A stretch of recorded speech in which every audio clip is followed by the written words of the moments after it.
Welcome to River City Plus, the show after the show. And we would be remiss if, as we ended near March, if we didn't have a discussion about it being Colorectal Cancer Awareness Month. That's a mouthful. And so I have caregiver and advocate Zakila Mickens here with us to, she's like, is he going to butcher the name? We just talked about it. But yeah, having you here to talk about it, and it's something that's really close to your heart. Absolutely. So we met through another project, and then you reached out, and it's like, hey, it's Colorectal Cancer Awareness Month, and I'm like, okay, I'm with you. And then you're like, but here's why. Right. So why? Yeah. So in 2015, I had my older sibling who was diagnosed with stage 4 colon cancer at the age of 27. Prior to that, we had no knowledge of any family history, so it kind of caught us all off guard. Through his battle with cancer, his journey lasted about 6 months. He went from being diagnosed to starting chemotherapy to being in hospice, and then he unfortunately passed away. And ever since then, I've kind of just been advocating, not only just for him, but many other people. And during that time, I, along with my sister, my brother, my husband, and my aunt, we kind of became his caregivers. And during that time, because they saw that he was so young, because normally you see people having to go get colorectal screenings at the age of 50, which they just lowered the age to 45. So they were thinking, like, let's check and see if there's a gene mutation. And upon them doing the screening, they found out that he actually did have a gene mutation, which is you pretty much inherit it from your mother or father or your family, and it just gets passed down. And once he was able to get screened, they were like, okay, everybody else needs to get screened. So my sister and I both got screened. We both have the same gene, and pretty much what that means is with the MLH1 Lynch syndrome, it's an inherited gene that pretty much makes your risk for colorectal cancer really high, as well as other cancers. So I've been getting colonoscopy since the age of like 23. So that's a big deal because, like you said, you don't really, it's not like advocated, I guess, or suggested until you're in your 50s, but now, like you said, 45. And if you don't know about the history or hereditary aspect, you're never going to know. So having to witness that decline so fast, I'm sure that left a major impression on you. Definitely. It was definitely devastating. Of course, at the time, it kind of invoked some fear inside of me because I'm like, oh my gosh, I'm just, 23. Like, what about myself? And so when they began giving us information about what Lynch syndrome was and what that means to be able to get screened, you just pretty much have to make sure that you stay on top of your preventative screenings. And we have to go every year to get those done, as well as other preventative screenings as well.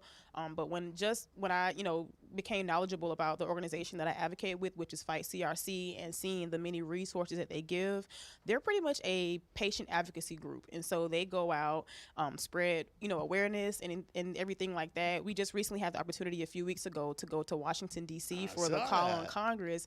And we were able to meet with some of our congressional leaders to get them to agree to sign some appropriations bills for the CDC as well as for the DOD.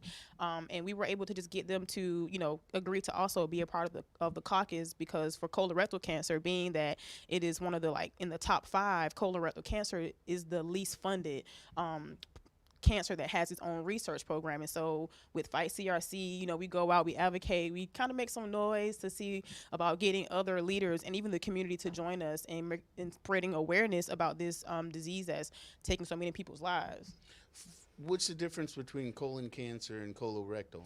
So with colon cancer, of course, I'm no doctor. So, like, as far as like the anatomy with your body, so of course, you have your colon, then you have your rectum. And so some people get cancer in one or the other or both. And so it's kind of like with your digestive system and, everything as far as like with your stomach, the different cancers can spread. And so like with colorectal, so like your rectum and your colon. So, full disclosure, I have had a screening, and I found out after my screening that I had polyps. Okay. So I had to go back, and they had to excise those and stuff like that. And it isn't that major now, that I've been through it and stuff. But when you hear that, it's like, wait, what? Yeah. And it's usually like, oh, this isn't, we'll take care of it, and and it could have gone a bunch of different Right. ways. But what was it that kind of tipped off that your brother was sick? So the thing that was really weird, you kind of like looking at it in hindsight when you're in the situation, you don't really see these things. But looking back, I noticed whereas like his appetite had decreased, he began to lose some weight, and then he had some trouble, like going to the bathroom. And so like initially when he first got diagnosed, he was going to the hospital thinking that he had a UTI. So they kept diagnosing him with having, oh, it's a UTI, it's a bladder infection. And after about the third time when they finally, looked at it a little bit deeper and they ran some more tests, they noticed that it was possibly colon cancer. And so with them doing the CT scans and things like that, they were able to find out that it actually was colon cancer, and it actually had metastasized to his liver and his kidneys. So, what with your advocacy group? How can people join in to make this conversation bigger and where more people can hear? Because we've got a lot of materials Yeah, here. definitely. So the first thing they can do is definitely make sure if you're at that age where you are needing to go ahead and get screening, to go ahead and get screened, talk to your doctor to get screened, as well as, just being able to know your family history. Because if you don't talk about it, then you won't know. Other than that, I'm just like a small piece of the puzzle with this amazing group. And so you can go on to fightcrc.org. They have plenty of information, plenty of resources. Even with this box here I bought, it's a kit. It's one of the newly diagnosed kits, so it has a bunch of information in here about like getting the fight started, about skin care during treatment, young adults, and colorectal cancer surgery, and different things that can definitely help you in your journey if you find that you become diagnosed with colon cancer. Now, we keep talking about journey. What is Joshua's journey? So Joshua's journey, being that he was so young, definitely it's not something that anyone but any young person would want to go through. So during that journey, I saw my brother go from being like definitely devastated to looking at it on the brighter side, like, okay, this is happening to me, but I'm not gonna give up. I'm going to continue to fight and be resilient. And just through his journey, he definitely impacted so many lives. And for me, I had a whole perspective shift. And so it went from, okay, I can sit here and be sad, because grief hits us all differently. But I wanted to take that grief and that sadness that I had to advocate not only just for him, but myself, being that I too have Lynch syndrome, and my sister, to make sure that we continue to stay on top of our screenings, but also continue to spread awareness for those who have lost their battles, those who are currently in a battle, and those who may be getting ready to go into a battle that they know nothing about. Is there anything else people can do to protect, because advocate for themselves? Because again, when it comes to age, if you're like, well, I've got it in my family, can I get tested on it? Because and we know insurance is probably going to push back, but with it, if it's hereditary, can that kind of expedite the process and kind of? It can, from my own experience, being that my brother had Lynch syndrome. So we were able to connect with Baptist MD Anderson. At the time, we had a genetic counselor by the name of Meredith. She was really awesome, and so she was able to go through that process with us to tell us like, okay, well, this is what the genetic screening entails. And so definitely make sure that you get screened. But as far as like the cost, because insurance sometimes does not cover it. However, what I just learned, because I've been kind of closely following the genetic counselors here at Baptist MD Anderson and just asking some questions, the cost for the genetic screening is $350. So the $100 is for the consultation, and then the $250 is for the actual test to be done and processed. And so there are some avenues that people can take, because not everybody has insurance and not everybody has $350.